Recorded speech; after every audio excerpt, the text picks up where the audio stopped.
Testimony resumes today in the Frisco track meet stabbing trial here in Collin County.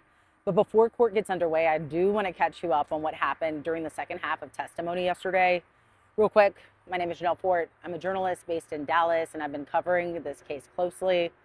I want to give you a little context first. So right now, jurors are hearing from witnesses called by the prosecution. These are the state's witnesses, and their testimony is being used to help build the case against Karmelo Anthony. His defense team does get to cross-examine each of them, but the defense has not started presenting its own case just yet. So Karmelo Anthony is accused of murdering Austin Metcalf during a Frisco ISD track meet last year. Anthony has pleaded not guilty. His attorneys say he acted in self-defense. So yesterday morning, jurors heard opening statements from both sides and testimony about surveillance video. But then later in the day, prosecutors called people who were at the track meet and described what they saw after the stabbing.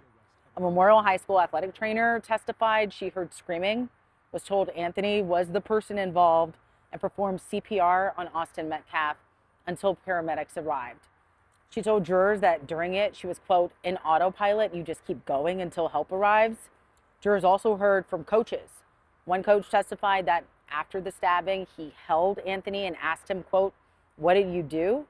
He said Anthony responded, quote, he put his hands on me, I stabbed him. Now, on cross-examination, that same coach agreed that Anthony did appear genuinely upset after the incident. Now, another coach testified he saw students panicking and scattering. He said he found Metcalf near a fence holding his abdomen and used his own jacket to put pressure on the wound. Prosecutors actually later showed that jacket in court.